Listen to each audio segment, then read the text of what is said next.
Nico Lozada. I'm a professional MMA fighter out of Team Alpha Male here in Sacramento. I also teach boxing lessons and kickboxing lessons, and I've been working with Mark Smelly Bell here over at SuperTraining. We've been working for about 2.5, 3 months now, just getting him that basic boxing skill, kind of changing out his workouts from heavy lifting, powerlifting, and stuff like that, kind of leaning him out, getting him more cardio. So a lot of basic boxing techniques, how to portion his weight back and forth, throwing the proper jab, proper cross without leaving ourselves in danger, and also not looking silly. But yeah, Mark's doing a great job. He's got a long ways to go, but I mean, he's a great person to work with. Always willing to learn. Always comes here with his cup empty, wanting to fill it up with knowledge. You come to most places and you meet people where they already know something, or they know how to fight, or they know how to. I've been in fights before, so yeah, that's cool. But I'll do this. He's not that kind of guy, which is amazing. Great person. He's actually helped me out as well with my strength and conditioning. So we're kind of just trading work and seeing where it goes. What does like a typical session look like with you guys? Honestly, it varies. So I'll get a text message early in the morning. Hey, let's meet up for boxing.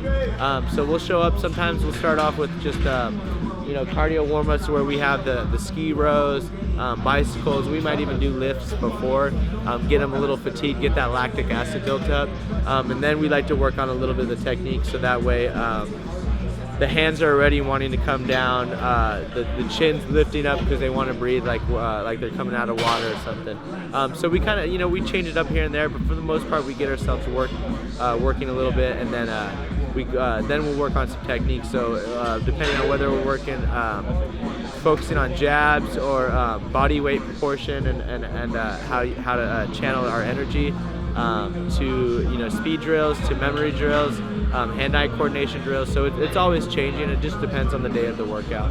What are like some specific things that you're working on with Mark as far as like improving weaknesses? What are like specific weaknesses that he has? So I think the biggest thing is getting his body tuned up to more of an endurance style athlete.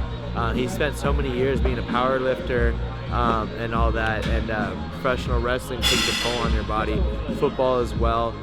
So really, I think the biggest challenge with Mark and the thing that we're constantly working is relaxing the body and just making sure that everything we do is smooth and not too aggressive. We want to make sure he's still able to do the stuff he needs to do here.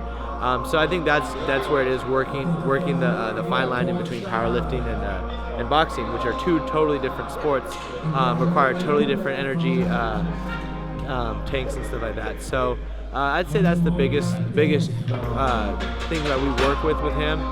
But Mark all around is a great guy, willing to learn, and he spends the time on his own even when I'm not here practicing.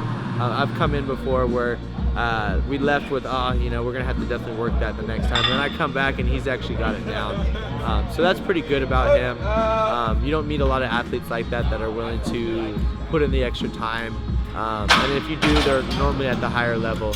Got done with a training session here at SuperTraining Gym. Now I'm in my office, got some work to do, working on the release of this, which is March 2nd.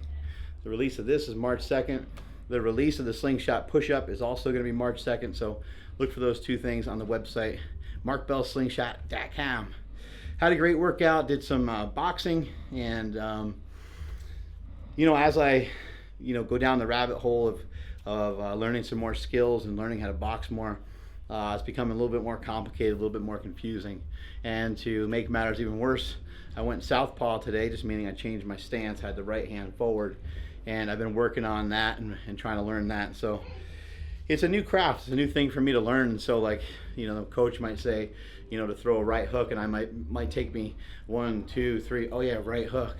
And then he might say right jab, and I might be like, okay, and so it takes a minute. It reminds me of when I first was learning how to lift. But all this is going to make me a better teacher too, because I have to become a student once again and really learn and absorb a lot of information. It's going to teach me how to teach people better. And I'm learning a lot from my coach, Nico, and I really appreciate him. Once the boxing was wrapped up, it was time to move into some speed bench. I did 5 sets of 5. I utilized some weight releasers. I created those weight releasers with Rogue Fitness. You'll be able to look for them on their website soon. Basically, it makes the weight heavier at the top, the weight's deloaded at the bottom. It's a way for your body to still think the heavy weight is on there. And as you go to bring the weight down, the weights release, weight releasers, the weight releases off of the barbell. And so if you have 300 pounds on there and you have 50 pounds in weight releaser, that'd be 350 pounds at the top, 300 pounds to bottom in your connective tissue, and in your body that's stored as what's called kinetic energy. And that kinetic energy is transformed into some pressing power, where your body still thinks that 350 is on there. That's what it recognizes. The weight comes off there quickly. Your body says 350, and so therefore you push into it harder. Theoretically, that's how it works out on paper, I believe. Once I was done with that, I moved into a circuit and did some battle rope, some jump rope, and some push-ups. That was pretty much it for today. Had fun jumping in with the group. And as always, strength is never a weakness. Weakness is never a strength. The book comes out March 2nd. Slingshot Push-Up is also out March 2nd. I'll see you guys at the Arnold Classic this year. Really looking forward to it. Catch you guys later.